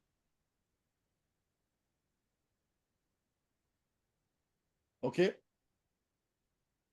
Moi, immédiatement, il me manque un truc, c'est quel est le moment charnière, négatif ou positif, de 2002? Attends, t'es où? T'es là. Ouais, Attends, merde, je t'ai encore perdu. T'es là. Quel est le moment charnière? Qu'est-ce qui s'est passé? Qu'est-ce que tu t'es dit? Qu'est-ce qui a produit ce fait de il faut que je me barre? Alors, en fait, le moment charnière, c'était une rencontre lors d'une réunion d'anciens de l'agro, de mon école d'ingénieur. Et j'avais rencontré donc un ancien qui disait qu'il fallait partir avant de se lancer réellement dans une vie active, professionnelle, avant de fonder une famille. Et il me dit, il me dit à tout le monde, voilà, si vous avez l'occasion, partez découvrir le monde avant. Et je l'ai pris au mot. J'ai commencé à échafauder le projet. J'avais même trouvé des partenaires financiers. Et il y a eu le 11 septembre 2001. J'ai perdu 90% de mes partenaires financiers. Je me suis retrouvé avec Ok. 1500 euros pour faire un voyage en stop d'un an. Enfin, un voyage. Et j'ai dû me lancer dans le stop parce que j'avais pas de pognon. Et, Ok. et après, ben, c'est parti. Et en fait, quand je suis parti, le quatrième jour, donc je suis arrivé à Nairobi, c'était vraiment craignos. Et les gens me disent, tu peux pas sortir avec ton passeport, ni ton argent, ni ton appareil photo. Enfin voilà, moi j'avais peur. Et au quatrième jour, en gros, je me dis, mais qu'est-ce que tu fous là, quoi? C'est ridicule d'être là. Et je me dis, je vais prendre un billet d'avion, je rentre. Et finalement, là, il y a mon cerveau qui fait un flip complet, qui me dit, mais attends, si tu rentres là, ça va être la honte de ta vie. Tous les potes vont te dire, ah, t'as fait le tour du monde en 4 jours, la classe, quoi. Et c'est la honte qui m'a fait surpasser tout ça. J'ai une boule au ventre. Je me dis, c'est pas possible. Faut que je me libère et que je me lance. Et en fait, ça m'a donné de l'énergie à m'ouvrir aux autres. J'ai commencé à parler avec le cuistot de la guest house, et finalement, il m'a dit, va voir mes parents. Finalement, je l'ai jamais vu, mais je suis parti. Et à partir de là, le stop a commencé pendant un an. Ça s'est plus jamais arrêté. J'ai appris la En méditation. fait, c'est marrant. En fait, c'est marrant parce que ton histoire, elle est quasiment en deux parties pour moi. Oui, en C'est-à-dire fait, la première. mais c'est trop long. C'est trop long. Oui, c'est trop long. La manière dont tu le racontes est trop long, pas l'histoire. C'est la structure qui pose problème. C'est pas l'histoire. Ok. Parce qu'elle est en deux parties, dans le sens où en réalité, il y a deux étapes. Il y a la première étape du jeune qui croit que ça va bien se passer, Ouais. concrètement. Et là, ça commence par, putain, vous savez, il faut se méfier des réunions d'anciens étudiants, hein. Ça démarre comme ça. Ouais. Vous savez, il faut se méfier des réunions d'anciens étudiants. Parce que moi, le jour où j'ai rencontré les anciens étudiants de ma promo, j'ai rencontré un mec qui m'a dit, ouais, avant de se marier, il faut partir. Et en fait, le lendemain, je préparais mon sac et je décidais de partir. Sauf que je suis arrivé à Nairobi. Et là, je crois que j'ai jamais eu aussi peur de ma vie. On me disait qu'il fallait pas sortir, qu'on allait voler mon argent, qu'on allait voler mon appareil photo. Mm. Et là, la peur était si intense que j'avais qu'une envie, c'était d'entrer. Le problème, Mm. c'est que j'ai jamais eu aussi peur, mais j'ai jamais eu aussi honte non plus. Parce que je me voyais déjà revoir mes potes en train de me dire, ouais, super ton tour du monde en 4 jours. Et ça, c'était pas possible. Là, tu m'intéresses. Là, ton histoire, je la trouve intéressante, je la trouve marrante. Ouais. Parce que moi, j'aime bien cette réflexion de, ouais, chouette ton tour du monde en 4 jours. Tu vois, je trouve que cette punchline, elle est sympa. Ouais. Je la trouve drôle, donc il faut la réutiliser. Ouais. Et après, ce qui me manque, et donc je ne peux pas inventer, là, par contre, à ta place, c'est qu'est-ce que tu as mis en... Parce que quand tu dis j'ai eu peur, j'ai eu honte, ok, mais qu'est-ce que tu as mis en place parce que seule la honte ne peut pas te faire agir. Donc, qu'est-ce que tu as mis en place? Parce que la honte, c'est quelque chose de négatif. Donc, il te faut quelque chose de positif pour passer à l'action. Donc, au-delà de la honte, c'était quoi? En fait, je m'en rappelle, j'étais dans dans ce dortoir miteux. En fait, si c'est ça qui m'a fait. En fait, ça m'a donné une énergie. J'arrive pas trop à l'expliquer, mais je m'en rappelle, j'ai tapé dans le mur. Je me suis même fait mal à la main. Je me dis, franchement, t'es ridicule. En fait, c'est le côté ridicule. Et je me dis, mais t'as pas les couilles de faire ce que tu veux faire. T'es totalement ridicule d'être là. Et là, j'imaginais mes potes se dire ça. Et je me dis, non, non, non, non, non. Ça va être le boulet de ma vie. Je vais le traîner toute ma vie. Je ne peux pas accepter ça. Et en fait, c'est ça qui m'a déclenché. Je dis, non, il faut que j'y arrive. Je veux pas ce boulet. Il faut que j'y arrive. Et en fait, ce qui s'est passé, je me dis, dans ma tête, il faut que je m'ouvre aux autres. Et donc, tu as fait quoi? Je suis allé voir, je suis sorti de la pièce et je tombe sur le cuistot de la guest house et je lui dis, et on parle un peu comme ça. Avant, j'étais un peu plus fermé, j'étais pas trop ouvert et je lui explique que voilà, je voudrais un peu voyager, enfin voilà. Et il me dit, ah, bah, si tu veux, va voir mes parents. Ils habitent à 150 km dans la forêt, tu vas les voir de ma part, pas de problème, vas-y. Et voilà, et je me suis embarqué dans un minibus, enfin matatu local au Kenya, sans savoir l'heure ni rien. Et finalement, je pars et je rencontre jamais ses parents parce que, en fait, je m'y suis pris trop tard, quoi. Je pars l'après-midi et il fait nuit noire à 6 heures. J'avais aucune expérience, quoi. Il fallait que je change de bus. Et donc, je me retrouve là, punaise, non, merde. Et là, derrière moi, il y a un gars qui me dit, là, tu peux pas changer de bus, c'est trop dangereux, là. Il fait nuit. Ok. Alors après, tu rentres dans toutes les anecdotes. Ouais, Tu pourras utiliser toutes les anecdotes et tout ça. Donc ça, c'est cool. Donc en réalité, ton sujet, c'est la honte. La honte n'est pas négatif. La honte est un accélérateur. Oui, c'est ça. Donc c'est ça, en fait, ton histoire. Tu reprends ce que je t'ai dit tout à l'heure avec la manière de le raconter, etc. Et en disant, voilà, j'étais dans cette chambre, dans ce truc miteux. Là, tu peux reprendre ce truc parce que ça nous met dedans et on a l'impression d'être avec toi dans la chambre miteuse. Et j'étais dans cette chambre, c'était miteux. Et à ce moment-là, en fait, la honte m'a fait agir. Et il s'est passé quoi? Je suis sorti de cette chambre et je me suis dit, plus jamais tu auras honte de faire les choses. Vas-y, fonce. Et j'ai fait un tour du monde qui a duré, et là, après, tu raccourcis. J'ai fait un tour du monde qui a duré 2 ans, 3 ans, 1 an. Je suis allé dans 4 pays, et là, tu vas me le faire de manière très quasiment militaire. C'est-à-dire, ça a duré tant de temps, je suis allé dans tant de pays, j'ai visité tant de villes, tu vois, un truc qui répertorie tout ça. Et de finir, j'aurais jamais cru que la honte pouvait être un accélérateur. Aujourd'hui, c'est ce que j'enseigne tous les jours dans mes conférences et mes ateliers. Et là, ça a du sens parce que tu as les jambes personnelles, c'est celle-là. C'est de dire, ouais, tu aurais pu abandonner. Et en fait, le fait d'abandonner, tu te voyais déjà face à tes potes qui allaient se foutre de ta gueule en disant, il est sympa ton tour du monde en 4 jours. C'était hors de question. Je ne pouvais pas vivre avec ce boulet-là. Je suis parti de ma chambre. Je ne peux pas vous dire que j'ai arrêté d'avoir peur. Par contre, pour arrêter d'avoir peur, j'ai agi. Et voilà. Donc, tu ne balayes pas la peur, tu ne balayes pas tout ça en disant, ouais, il suffit d'avoir honte pour ne plus avoir peur. Non, non, non. J'avais peur, mais malgré la peur, j'ai agi. Ça a du Euh, sens? ouais, ça a du sens complet. Super. Super. Merci Bah, beaucoup. tu t'amuses avec ça, tu restructures, Oui, oui. et puis tu avances. Merci. Merci. Merci Cool. beaucoup. Bertrand, Ciao.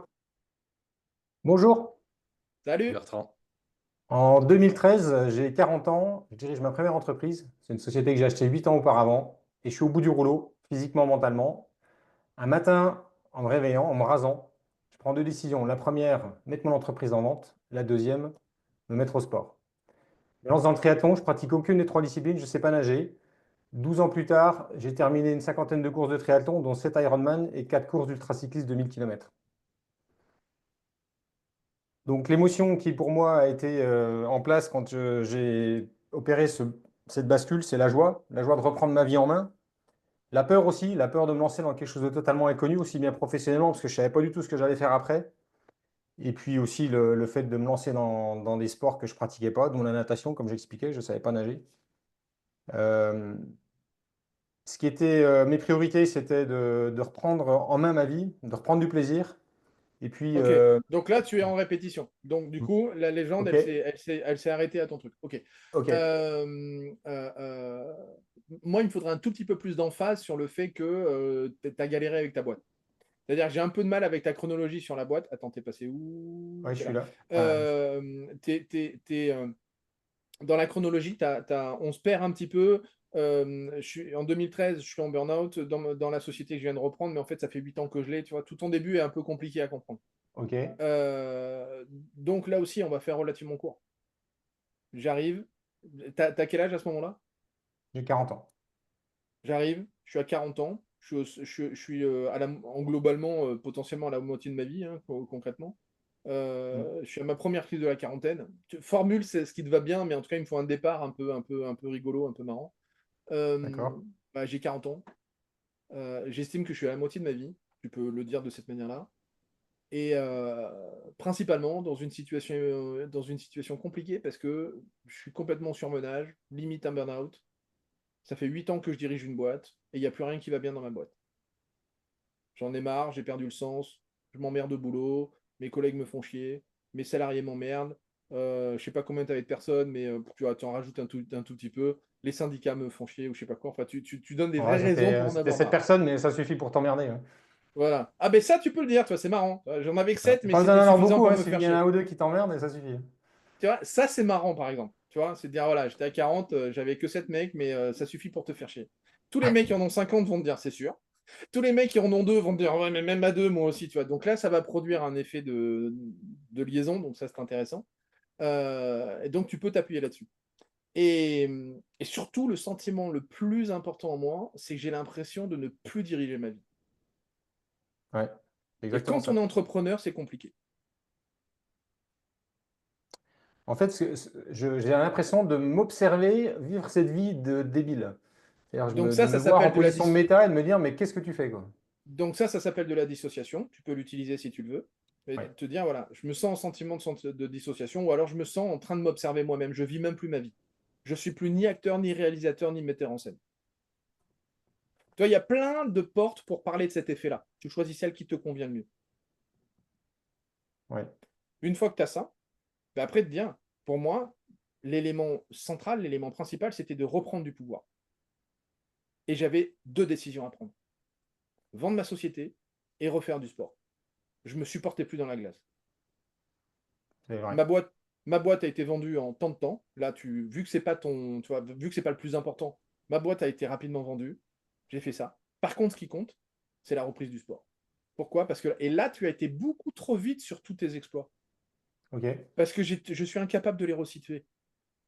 Donc, il faut que tu prennes plus d'emphase. Ça veut dire plus de lenteur. Par contre, quand j'ai repris le sport, je ne m'attendais pas à ces résultats. J'ai d'abord fait En fait, ça, ouais. ensuite j'ai fait ça, puis j'ai fait ça. Et tu vois, le silence, il est hyper important. La structure de lenteur, elle est hyper importante. J'ai commencé par ça, puis j'ai réalisé ça, puis j'ai fait ça. Et ça, c'est vraiment ce qui aujourd'hui me donne le plus de satisfaction, le plus de fierté, va me chercher une émotion positive de résultat. Ok. En fait, en conférence, je dis, en gros, je commence le sport et 2 ans après, je fais mon premier Ironman, ce qui était totalement improbable pour moi.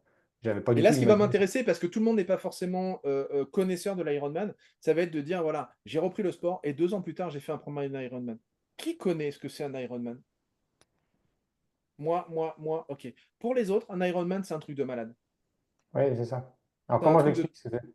Ce qu'il faut que Bah, j'explique. tu vas l'expliquer avec des mots d'un enfant de 5 ans. Si tu dois expliquer à mon gamin de 5 ans ce que c'est qu'un Ironman, tu vas pas lui dire c'est un ultra marathon bordel, il sait même pas ce que c'est. Donc il va falloir que tu lui expliques, c'est un truc de malade en fait l'Ironman. C'est un truc de fou furieux, il y a que les gens qui s'aiment pas pour faire ça, tu vois, et tu prends de la dérision, de l'autodérision. Tu Si, vas j'ai même. accentuer cet effet-là, Ok. d'accord? Et tu dis, voilà, ma pleine et entière satisfaction, elle est là-dessus. Et après, il faut que tu m'amènes sur ta promesse. C'est-à-dire, qu'est-ce que tu viens m'apprendre? Parce qu'il faut que je comprenne que ça vient de ta légende. Et ta légende, c'est à un moment, je me supportais plus dans la glace, je supportais plus l'habit que j'avais, j'étais plus acteur, j'étais plus réalisateur, j'étais plus metteur en scène.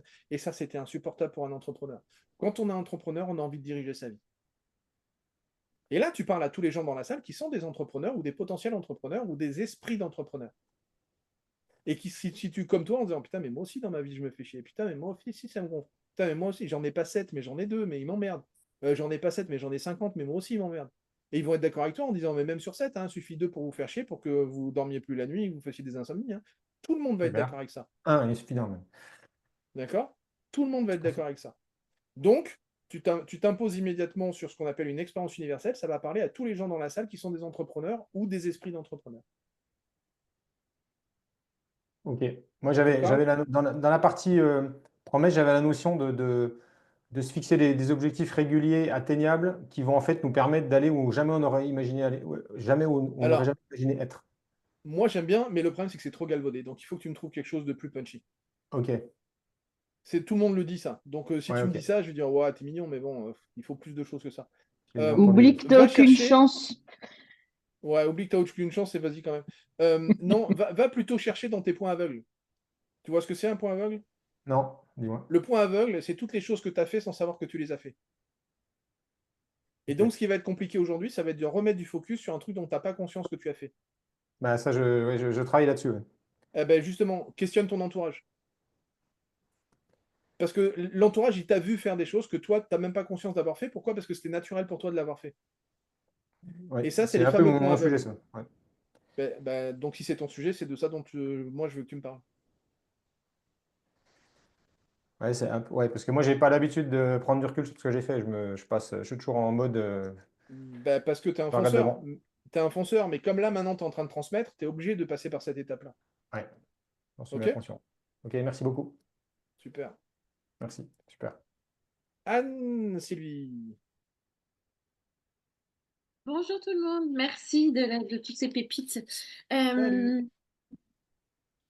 Le 26 juin 2003, le jour de mon anniversaire de mariage, j'apprends que mon mari me trompe. À ce moment-là, mon monde s'écroule et ravive en moi une blessure enfouie. La peur de Ah merde, 3 ans, j'ai pas je la vis suite. avec cette peur. Attends, refais. La peur Refais-le, de. ça a bugué. Ça a bugué à la peur de. Tu vois, même Zoom, il a eu peur.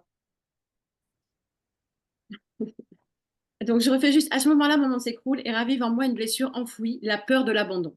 Depuis le divorce, à l'âge de 3 ans, je vis avec cette peur chevillée au corps. Lorsque mon mari me quitte, ma fille a 3 ans.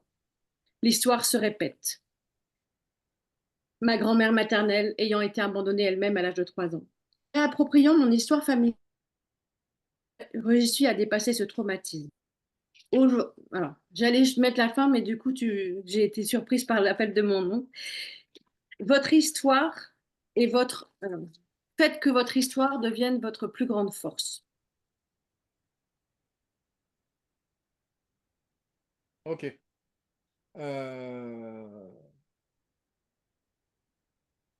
Alors, si tu vends pas de constellation familiale ou si tu vends pas de mémoire karmique, me parler de la grand-mère qui a eu la même chose que toi à 3 ans, pour moi, ça n'a pas de sens ou ça n'a pas d'intérêt. Je ne sais pas si tu m'entends parce que ça bug. Ouais. Scratcher. Si, Oui, si, si. Enlève ta caméra, tu vas ouais, peut-être enlève ta gagner caméra, de la Anne-Sylvie. trame.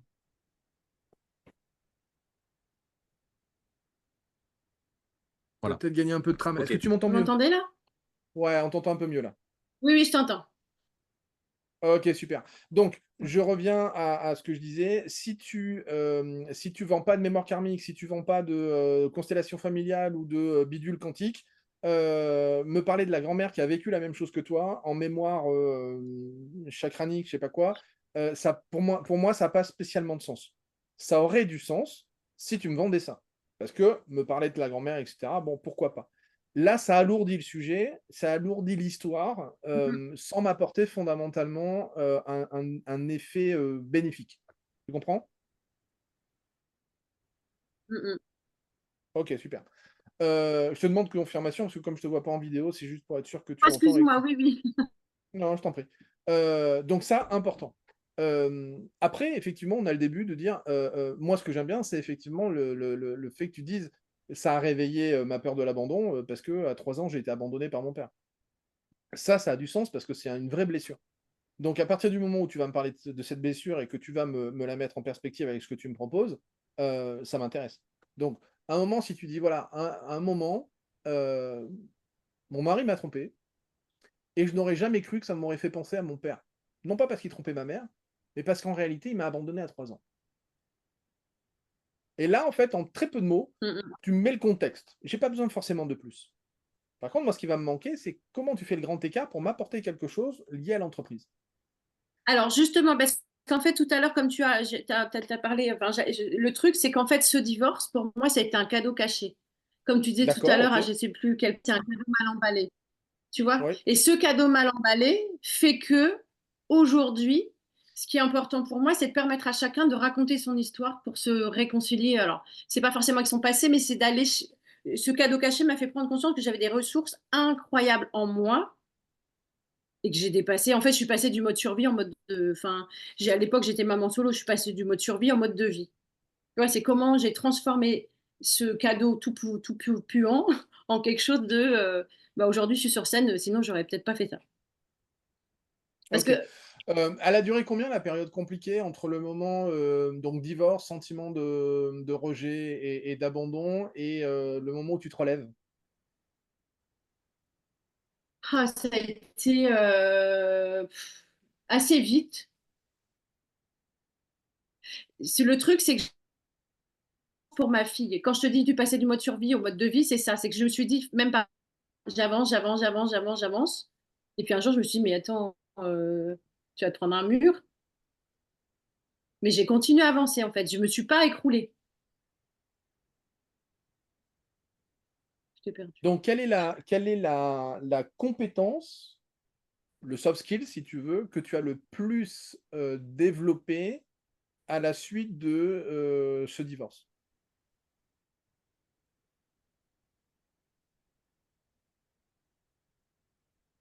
En fait, c'est d'aller. Cette petite fille d'enfant de parents divorcés qu'on montrait du doigt parce qu'il fallait. Enfin, limite, ça s'attrapait, j'étais pas fréquentable. Les années 70, c'était quelque chose de tabou. Elle a eu une revanche sur la vie, en fait. Tu vois, donc ça m'a permis de prendre ma place. Cette gamine qui était toujours entre les grands-parents, les parents, etc., qui était ballottée parce que enfant de parents divorcés, et à l'époque, il n'y avait pas du tout de garde partagée, ben, elle s'est dit, j'ai toujours eu un souci de place et aujourd'hui, je la prends. Et je fais en sorte que mon Donc, objectif, pour c'est prendre que cette place, tu as développé quoi? de créer du lien avec les gens. Je connecte et je connecte très facilement. Ma zone de génie, c'est de connecter avec les gens. Je parle, je connecte comme je respire.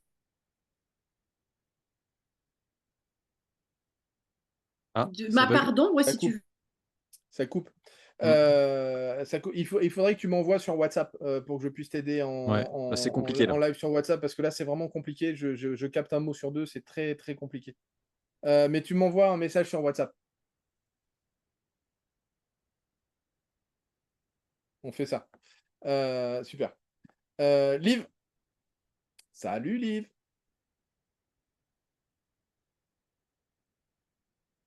Pas Liv. On va passer à Frédéric. Ah, Frédéric. génial, attends, Ah attends. si, Liv est là. Ah, je suis trop contente de vous entendre. C'est vraiment. Tu me vois? Ouais, je te vois bien. Ah, Tu vas c'est bien? vraiment un bonheur, merci beaucoup. Ah, mais c'est Noël en fait. C'est Noël avant l'heure. Ouais, c'est ça. Bon, alors, Dis-moi, comment je peux t'aider? alors j'ai écrit ça. Bats-toi. Tu veux t'en sortir? Bats-toi. Et je me suis battue, bec et ongle, pendant 40 ans pour tout, jusqu'à me déchaîner pour protéger les êtres que j'aime le plus au monde. J'étais en train de perdre ma vie, je me battais de toutes mes forces et pourtant, chacun de mes mouvements n'aboutissait qu'à une chose, resserrer le nœud de la catastrophe qui m'enserrait. Je ne dormais plus, j'avais tout essayé. Une nuit où tout était sans issue, l'idée m'est venue. Et si c'était vrai? Et si c'était vrai ce que disent tous ces illuminés, qu'on crée sa vie, qu'est-ce que je ferais de différent? 6 mois plus tard, j'étais libérée de la souffrance et j'avais retrouvé la main sur une vie d'une manière impensable. J'ai la conviction que souffrir est une voie de guérison, parce qu'en sortir nécessite d'aller tout contre, la vie du corps. C'est hyper philosophique. J'ai eu du mal à suivre Idem. jusqu'au bout. Mais bon, j'ai l'habitude avec toi, Liv, c'est pas, c'est pas le sujet. Moi, je raccourcirais le début qui est trop long pour la mise en contexte. Donc, c'est un tout petit peu compliqué à suivre dès le départ. Et donc, je partirais vraiment sur pendant 40 ans, tu vois, c'est-à-dire plutôt que tu démarres tout ton truc et tu arrives à 40 ans de souffrance et de compliqué, je démarrerais par ça. Pendant 40 ans, j'ai cru que je ne pouvais pas maîtriser ma vie, que je pouvais pas, que j'étais obligé de subir ma vie. Et là, très rapidement, il faut que tu me donnes quelques exemples de c'est quoi subir sa vie pour toi. C'est-à-dire, dans ta vie à toi, c'est quoi subir sa vie. Et après, il faut que tu me fasses un switch. De dire, par contre, à un moment, j'ai compris que, et là, il faut que j'ai une histoire. Et ça, pour l'instant, je ne l'ai pas. C'est-à-dire que ce que tu me racontes est trop non spécifique, et trop imprécis, et trop absent de détails, que je ne sais pas en réalité de tout ce que tu es en train de me parler. Tu vois ce que je veux dire, Liv? Parce que tu me donnes plein de généralités, tu me donnes plein d'éléments, mais ils sont tous englobés dans des non-détails. Et là, par contre, j'en ai pas assez des détails, parce que je ne sais pas vraiment de quoi tu es en train de me parler. Ok. Tu me comprends? Et donc, il faut que tu reviennes sur des choses qui sont beaucoup plus précises. Tu reprends un moment de ta vie, plutôt qu'un espace-temps, parce que là, tu me parles de tes 40 ans. Tu reprends un moment de ta vie, comme dans l'exercice, hein, tu reprends un moment dans le passé, dans lequel il s'est produit un truc dont tu vas te servir plus tard. Et cette nuit-là, le fait de me dire, et si c'était vrai? Ouais, mais le problème, c'est que c'est pas assez. Comment on va dire ça? C'est pas assez factuel. Tu vois, tu te fais une réflexion intérieurement dans et si c'était vrai, tous ces illuminés? Ouais, ok, si c'était vrai. Et alors, ça a changé quoi? C'est-à-dire que concrètement, on en revient à ce que disait Vincent tout à l'heure, concrètement, tu as fait quoi? Concrètement, j'ai pris un papier, un crayon, j'ai retourné, j'ai fait ce que j'utilise comme méthode maintenant pour. Donc, c'est ça que j'ai envie de savoir. Ok, d'accord. Parce que ça devient beaucoup plus concret, beaucoup plus facile à suivre. Ok. D'accord? Donc, tu Oui. me prends un élément du passé, et à un moment, tu as un switch en disant, mais voilà, et par exemple, cet élément du passé qui montre que c'est la galère, mais ça a duré pendant 40 ans. Et puis, un moment dans la nuit, j'ai eu une forme de révélation. Je me disais, mais et si tous ces mecs totalement allumés, totalement ésotériques, s'ils avaient raison? Mais s'ils avaient raison, ça veut dire quoi? Ça veut dire que, et là, il faut que tu rentres dans des détails. Tu vois, et c'est ces détails-là qui me manquent un tout petit peu. Et quand je me suis dit ça, je me suis dit, ben, ok, passons à l'action. J'ai pris un cahier, j'ai pris un stylo, j'ai commencé à faire ci, j'ai commencé à faire ça.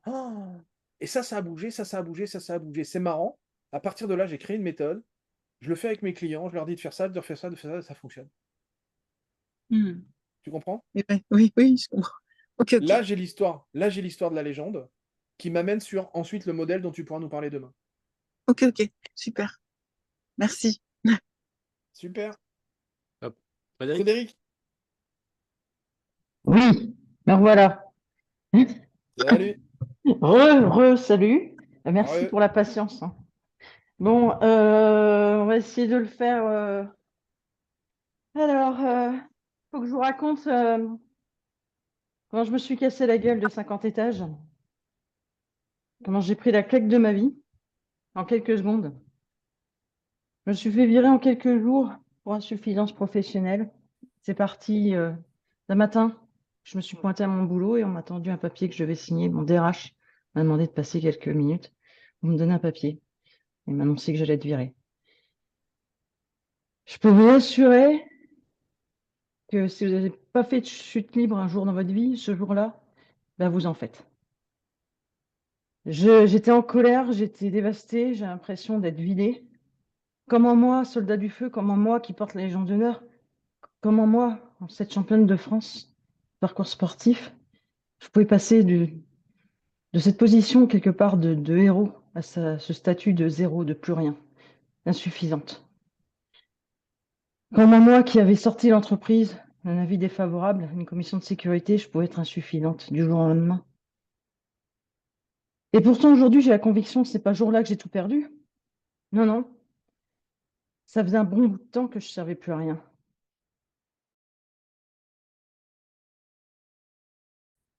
Frédéric, tu es toujours là?